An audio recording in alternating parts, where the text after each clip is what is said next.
Francis Hachem, bonjour. Vous êtes le PDG de Codnect. Vous avez développé une application de gestion des données du véhicule et de son conducteur afin de faciliter évidemment le parcours d'utilisation des conducteurs. Bonjour, c'est une application, hein ? C'est une application, absolument. Alors, expliquez-nous exactement ce qu'elle permet de faire.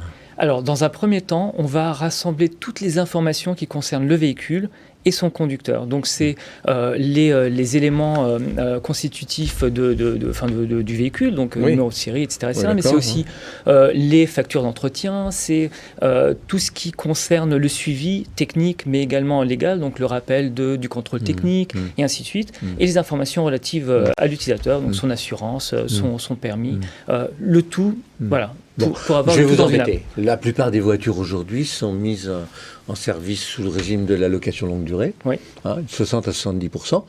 Et le loueur, enfin le concessionnaire, en rapport avec le loueur d'ailleurs, règle tous ces problèmes-là, non ? Alors, il ne règle pas tous les problèmes. Je vous embête là, mais oui, non, mais bien sûr. Moi, bien je fais cette expérience. Oui, tout à fait. Là, l'idée, c'est d'accompagner l'utilisateur. Donc, c'est pas l'accompagner en tant que propriétaire. Alors, j'ai compris. L'utilisateur, oui. L'utilisateur qui n'est pas forcément le propriétaire. Qui n'est pas forcément le propriétaire. Bah non, dans le cas de la location, c'est pas lui le propriétaire. Non, absolument. Mais on va l'aider à, par exemple, mieux se comporter sur la route, mieux conduire de manière plus écolo. On va le conseiller. Et s'il y a plusieurs conducteurs ? Eh bien, plusieurs utilisateurs. Eh bien, il y a plusieurs utilisateurs de l'application qui vont pouvoir partager la voiture. Et de la même manière, en fait, l'application, elle, ce qu'elle récupère, c'est les informations relatives à l'utilisateur. Alors, l'objectif, c'est quoi ? C'est d'optimiser le coût ? C'est d'optimiser le coût, c'est d'optimiser... Alors, là, on vient de parler de la location longue durée, mais il y a encore des propriétaires, il y en a encore beaucoup.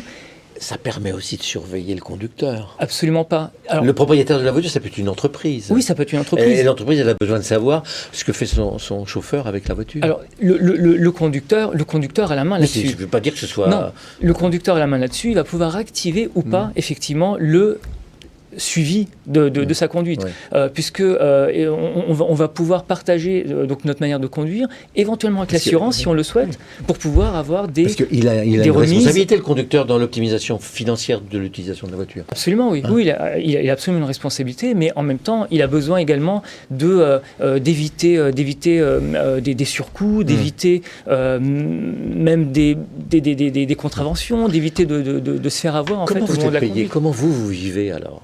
Alors, l'application est téléchargeable gratuitement pour l'utilisateur, donc on est payé par les différentes parties prenantes de l'écosystème de la voiture. Donc, c'est les assurances, les centres auto, les garages. On va leur mettre à disposition des outils de fidélisation. Oui, c'est eux qui seront prescripteurs. C'est eux qui seront prescripteurs, exactement. Donc, exactement. Ils ont quasiment intérêt à prendre un abonnement chez vous. Ils ont tout intérêt à le faire. C'est un système qui est très vertueux et qui va permettre justement de servir toutes les parties. Ça leur ramène de la clientèle.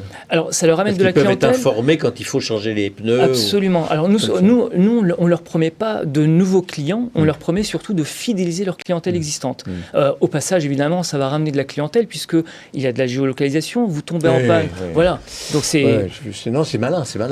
C'est assez, une fois encore, c'est assez vertueux et ça sert toutes les parties de l'écosystème. Ça existe depuis combien de temps ? Ça existe depuis 2 ans. Ça a été créé en juillet 2019. Ça marche ? Ça marche. Alors, on vient de lancer l'application. Elle est sur les stores depuis 3 semaines. Donc, c'est tout récent. Vous êtes seul pour faire ça ? Ou je me suis demandé en vous voyant, est-ce que vous n'étiez pas adossé à une chaîne type Profil ou des choses comme ça ? Alors, non, justement. Ou Carglass ? Absolument pas. Et la valeur ajoutée, justement, de ça, c'est qu'on est une sorte de tierce partie qui n'a aucun intérêt, ni de servir les constructeurs, ni de servir les assurances. Donc, on est indépendant. On est totalement indépendant de tous ces acteurs-là. Et je pense que c'est la vraie force de l'application. Codnect. Je ne sais pas pourquoi vous avez utilisé. Codnect, c'est connecté. C'est connecté, effectivement. C'est une contraction entre le code, donc ce qu'on transmet comme information, QR code ou autre, et connexion de la voiture. Donc codnect.com. .com. Merci. Merci Francis Hachem, président et directeur général donc, de Codnect.